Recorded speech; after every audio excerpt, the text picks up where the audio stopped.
Hey Rebel Rouser, I'm Alan Voivod and this is Star Wars 7x7. We're at episode number 1641 today. It is the last day of the year. Happy New Year's Eve to you.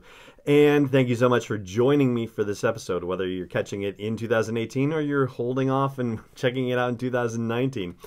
And today we're going to try and get to the bottom of this one-year time jump business. So if you're not familiar with it, well, it's in a magazine, it's a public record sort of situation, it's a major magazine, so it's not just the, random musings of a, possibly connected person, possibly not connected person.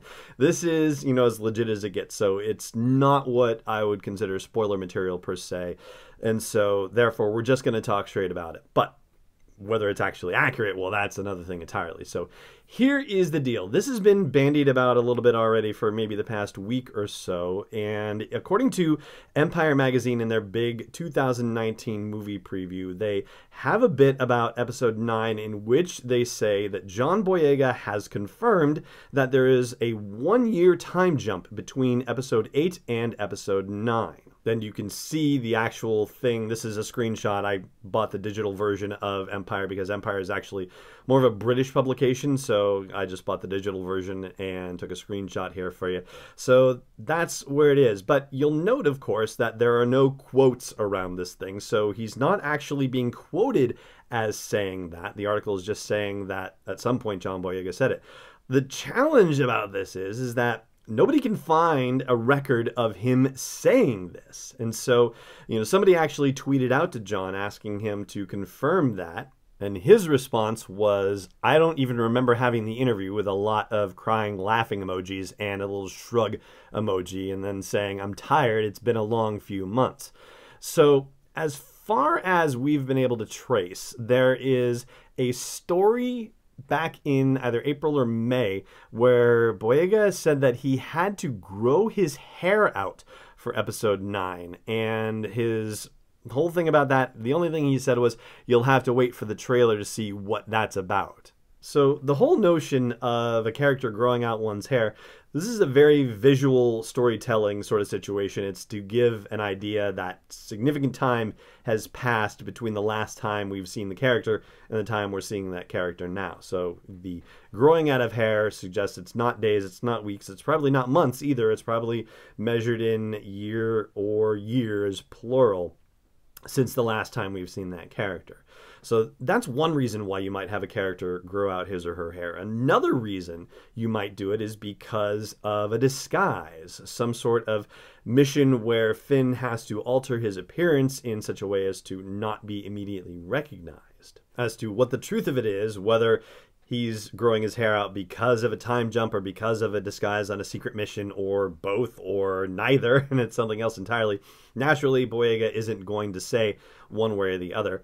And as far as Empire Magazine goes, a lot of people have been tweeting to them, myself included, to ask for some sort of confirmation or additional information about this situation, and so far nothing has been forthcoming in that regard. So who knows? Hopefully Empire will clarify and we will find out for sure. It's one of those things where a major magazine goes to a significant amount of effort to try to, validate the things that they put out there. So there's strong reason to believe that this is legitimate, just because, they have to fact check these things. They have to be very careful about what they're saying. And, there was something that happened not too long ago with the release of the trailer and the reveal of the title for Avengers Endgame. And I guess there had been a journalist who had interviewed the Russo brothers, who were the directors of the movie. And they were asked point blank if Endgame was the title of the Avengers movie, Avengers 4. And they were told no, it wasn't. And so, turns out that it actually was.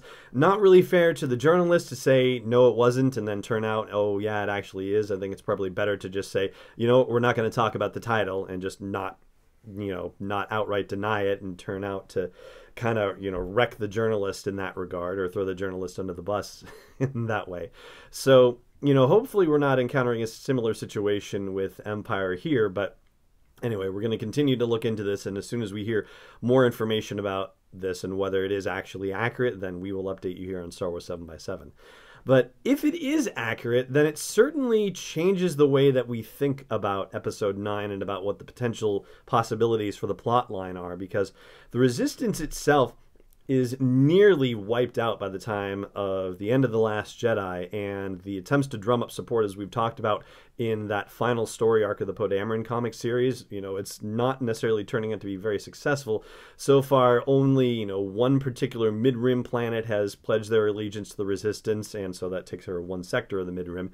And Gracchus the Hutt is somehow taking some of the Resistance's calls and possibly providing some sort of financing and material for the situation. So kind of makes for a strange bedfellows situation.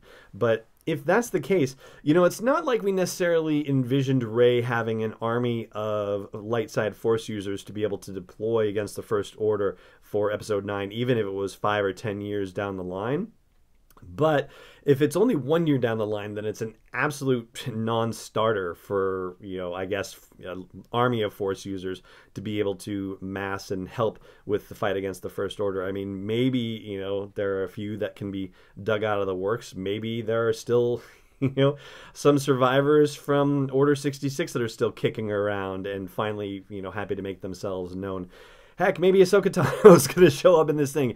There's really no way of knowing for sure. But it really sounds like it is going to be more of a, guerrilla warfare kind of situation with the Resistance against the First Order if it turns out that it is going to be just a 1 year time jump. But ultimately, they're going to have to take the top out entirely if they are going to win this battle against the First Order, and that means that Rey and Kylo Ren are going to have some kind of confrontation. I mean, that was going to happen regardless, I think. And the same for General Hux and the military leadership of the First Order. I think that's going to have to get addressed as well. But certainly the forces that the Resistance will be able to amass and bring to bear against the First Order are going to be much different if we're talking about a 1 year time jump versus a 5 or a 10 year time jump in this situation. But as I said, we will continue to look into this, and if there are any more developments on this story, then by all means you will hear it here at Star Wars 7x7 right away. And that, my friends, is going to do it for our last episode of the year. I'm saying that under the presumption that for some reason Lucasfilm doesn't decide to drop an episode 9 title announcement or a trailer by New Year's Eve, in which case we'll do a bonus episode on it as soon as we possibly can, and probably would get it done before the page turns to January 1st. But for all intents and purposes, this is probably our last episode of the year, and so I just want to say thank you so much for joining me for this past year of Star Wars 7x7. If you are a long-time listener, thank you so much for joining me for many years of Star Wars 7x7, and whether you're a long-time listener or a relatively new listener, I hope you will continue to join me for many years to come. We're going to be celebrating our 2000th episode late in 2019, and I look forward to you being a part of that celebration as well. I hope you'll consider subscribing to the show if you're not doing so already.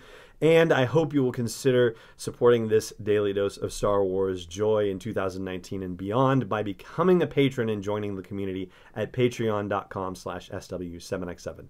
For now, though, it just remains for me to say Happy New Year's Eve, and I hope you have a wonderful celebration, and may the Force be with you wherever in the world you may be. This podcast is not endorsed or sponsored yet by Lucasfilm Limited, Disney, or 20th Century Fox, and is intended for entertainment and information purposes only. Star Wars, the Star Wars logo, all names and pictures of Star Wars characters, vehicles, and any other Star Wars-related items are registered trademarks and or copyrights of Lucasfilm Limited or their respective trademark and copyright holders. May the Force be with them. All original content is copyright 2018 Star Wars 7x7. We hope you love it!